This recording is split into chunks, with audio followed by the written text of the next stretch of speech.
up, everybody? I'm just leaving Home Depot, but I just want to do a quick video talking about what type of bike you should buy if you're a beginner rider, or what type of bike you should be considering. So a lot of what is going to play into that answer is your experience level. So if you grew up around dirt bikes, have experience riding, stuff like that, is going to be different than if you've never had experience riding a motorcycle besides maybe taking a motorcycle class. So if you have zero experience besides taking like a motorcycle class, or hopping on your friend's dirt bike once or twice growing up, I would 100% suggest starting with what would be classified as a beginner bike. So if you're looking for a sport bike route, that's going to be a Kawasaki 250, a Yamaha R3, a Gixxer 300. Thank you. Guy was just saying he likes the color of the bike. So it's going to be your starter sport bikes. Now, if you're looking for a cruiser route, some great cruisers out there to start out on are going to be things like a Honda Shadow or a Yamaha V-Star, stuff like that. They're excellent bikes and they're great beginner bikes. If you do have some experience level, so this isn't your first time riding a let me say engine powered two-wheel, and it can be dirt bike, it can be a like little Honda Grom, stuff like that, then you may want to start with something bigger, because you're going to outgrow that starter bike very, very quickly. But the biggest thing that I can say to anybody looking at getting into riding, get a bike that you don't mind dropping. And what I mean by that is, you don't want to buy something brand new. You don't want to buy something that cost you a ton of money and you want to baby and take care of, because more than likely when you're learning the mechanics of a motorcycle, you're going to drop that bike. It's unfortunate, but it is more probable to drop the bike when you're just starting out trying to learn everything. So, and that can be trying to back the motorcycle up in loose gravel or something like that and losing your footing and falling over. It can be coming up to a stoplight and you have your front wheel turned and you snatch your front brake a little too hard, which will cause the bike to fall over. It can be stalling out, going to take off, and you're off balance because you started to lean when you went to go take off, and now you fall over. So there's a lot of chances when you're learning the mechanics of a motorcycle that you have the opportunity to fall over a lot more. And so buy something that you don't mind getting a dent, getting a scratch, because more than likely it's going to happen, unfortunately. And then there is this statistical side of it, and statistics state that within the first year of riding is when most riders will drop their bike or go down. Again, that's not a 100% guarantee that that's going to happen to you. That is purely just statistically speaking. So the biggest thing I can say to anybody is get a bike that you don't mind dropping. So don't buy something new if you're just starting out. And even if you do have some experience, don't buy a brand new bike. Buy something used. Buy something that you don't mind, getting dents and scratches and everything else. And then when you're comfortable riding and you're comfortable riding on the road and around other traffic and everything else, then look at upgrading to the bike that you actually want. And your bike can be whatever. It can be a R6, it can be an R1, it can be a Street Glide, it can be a Road Glide, it can be whatever you actually want that you're going to ride a lot. And I'll also kind of caveat that back a little bit to a beginner bike. So when you're trying to buy a starter bike, don't buy something that you're not really going to ride. You want to buy something that you're comfortable on, and that you're going to ride, because if you don't ride it, then you're not getting the experience you need to eventually upgrade to the bike that you actually want.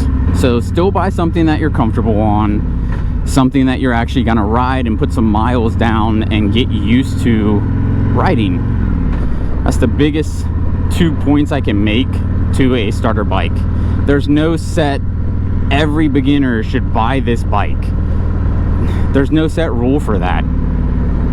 It very much goes off of your experience level and what you're comfortable on. So if you have any questions concerning what type of bike I should buy, then feel free to leave them in the comments.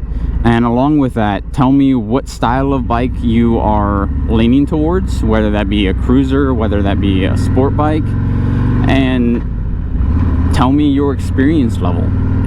What sort of experience do you have on motorcycles? It can be dirt bikes, it can be riding a friend's motorcycle, it can be a motorcycle course. Let me know. And then that will kind of, talking about motorcycle courses, will kind of goes into my next point for starting out riding. So the biggest thing that I can suggest is take a motorcycle safety course. There's courses put on by the Motorcycle Safety Foundation, which are going to be your basic rider course for beginner riders. Then there's going to be an advanced riders course once you have some experience on a motorcycle. I know Harley also does a motorcycle course. I've heard theirs is really good. Theirs is a couple days, I think. But I would suggest taking a course. I don't know much on the Harley side, but I do know MSF for the basic rider course, they provide the motorcycle. So you don't even have to do that. They provide the bike, you just go, you sign up, and you pay however much it is, and you go and you ride their motorcycle, and they'll teach you the basics of like clutch, brakes, all of that sort of stuff, and then a lot of like maneuvering type things at slower speeds. So they do create a good foundation, a good base to help you on your journey to learning how to ride.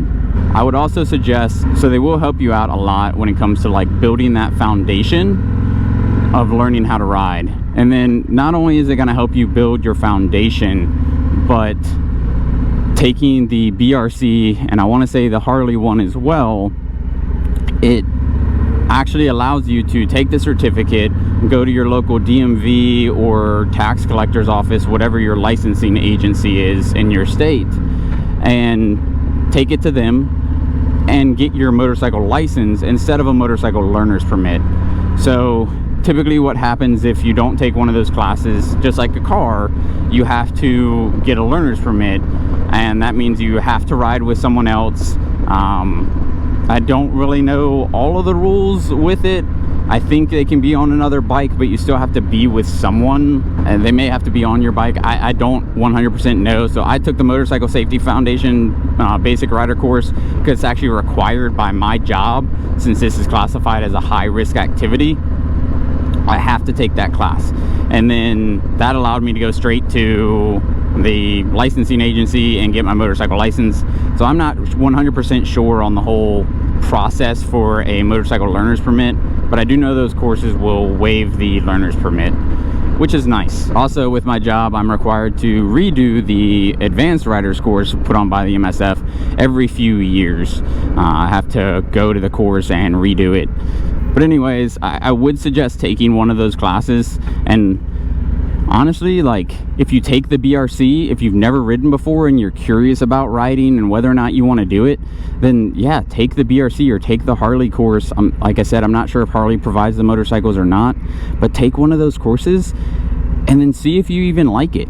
Because the last thing you want to do is think that you're gonna like it, go buy it, drop, you know, a couple grand, like $5 grand on a motorcycle, and then end up not liking it and just selling the bike. So I would suggest taking one of the classes, seeing if you actually like it, and then going from there. But back to what kind of bike you should get. Like I said, the two biggest points I can make is, one, buy a used bike, something that you don't mind dropping, something that you don't mind damaging. and buy something that you're comfortable on and will actually put the miles on to get the experience you need to then upgrade to the bike that you actually want.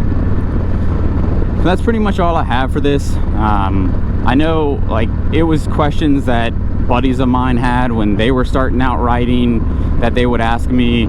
It's questions that I had when I was first looking at getting into motorcycle riding.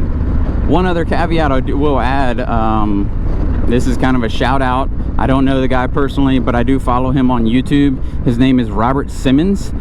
His channel is it's Robert Simmons Paying It Forward. So he is a retired NYPD motorcycle officer, and he does videos on slow speed maneuvering. And those videos on slow speed maneuvering are really great because none of the classes that you're going to take are really going to teach you those skills, and those skills will add to that foundation to make you a better rider. And that's what we want to do as riders. We always want to make ourselves better. You never want to get to a point where you think you're the best you're going to be and then kind of become complacent to it, because complacency on a motorcycle will result in you getting in an accident.